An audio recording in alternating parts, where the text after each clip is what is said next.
Fox News host Tucker Carlson now has access to a total of 44,000 hours of security footage from January 6th. And in an interview with the New York Times, House Speaker Kevin McCarthy is defending his decision to hand over the video. He told the Times that he, quote, promised to release the footage, adding, I was asked in the press about these tapes, and I said they belong to the American people. I think Sunshine lets everybody make their own judgment. But we should point out, he has not given these tapes to the public, just to one specific host at Fox News. Back with me tonight, Maryland Congressman Jamie Raskin, a Democrat who sits on the House Judiciary Committee and, of course, was a member of the Special House Committee investigating January 6th. Congressman, I want to dig right into these tapes, but I have to start. You look very cool tonight. You are clearly in one of Stephen Van Zant's bandanas, so I have to ask, how you feeling? Well, I'm hanging tough. You're sweet to ask. I'm halfway through my chemo treatments, and the doctors say everything is going all right. And so thanks to Steve Van Zant and my wonderful constituents, I've got some good stuff to wear for the next couple months. That is very good. There's always a reason to listen to Bruce Springsteen. As a girl from New Jersey, I definitely think it's going to help bring you back to good health. But let's get into this Tucker Carlson thing. So Speaker McCarthy is saying, listen, the public wants these things. He was asked about it in the press. He's not giving these tapes to the public. He is giving them to one specific news host, a host who we've seen is willing to spread lies about the election while privately calling the election deniers liars.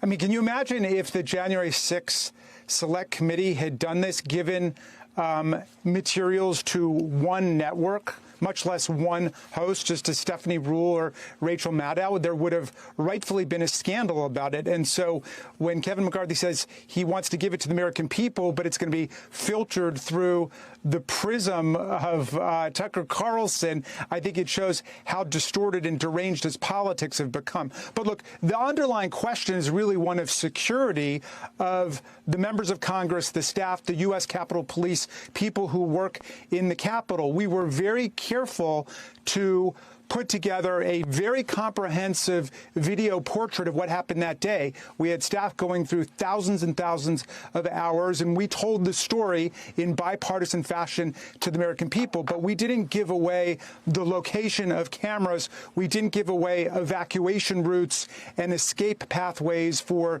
the vice president and the members of Congress and so on. We don't know what kind of deal Speaker McCarthy has made with Tucker Carlson, who already committed to his conspiracy theories in his Patriot Purge series, where he's claiming that somehow this was a false flag operation with Antifa or, you know, renegade members of the FBI or whatever nonsense he's going to come up with.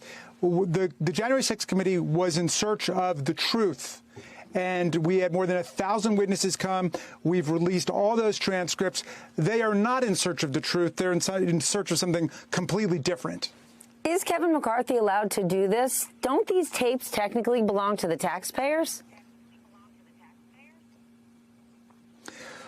Well, the House Administration Committee, we hope, will see that cooler heads will prevail and that there will be some real process and real protections in place.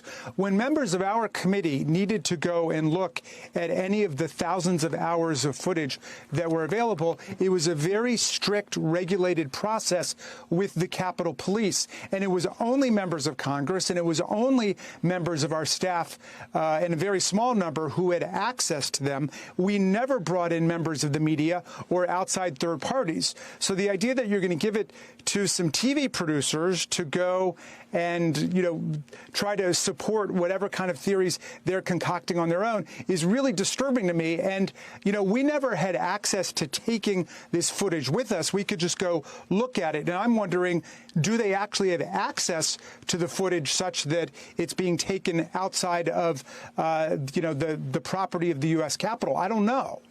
So is there anything you can do at this point to stop this content from becoming public?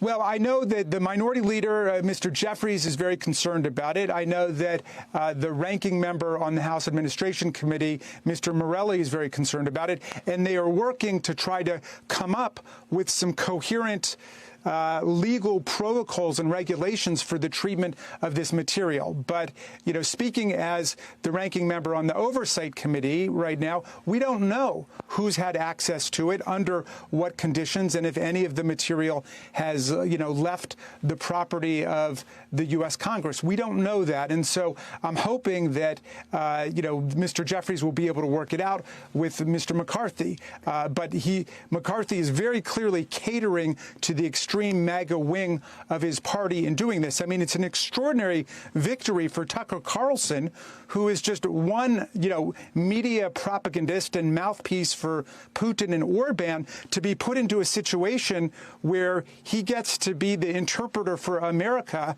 of some of these images, he and his producers. So I hope that there will be some real legal process put into place. Well, who Tucker Carlson is and how he rolls is no surprise to anyone. So in retrospect, do you wish that former Speaker Nancy Pelosi would have actually released all this content to the public? Because now when we get it, it will be filtered, to your point, through Tucker's prism.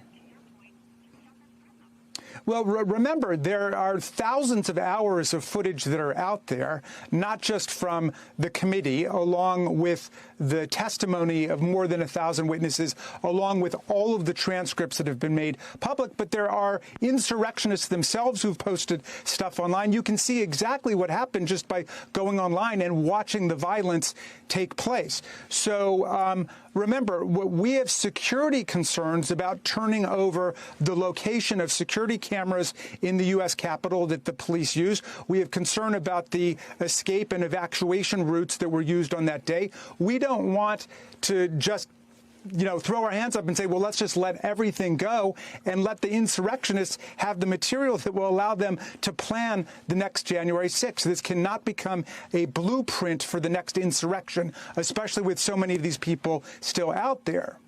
All right, new topic. What is your take on Special Counsel Jack Smith subpoenaing Jared Kushner and Ivanka Trump? They did both speak to your committee, but they didn't remember much. Do you really think that's going to change this time around?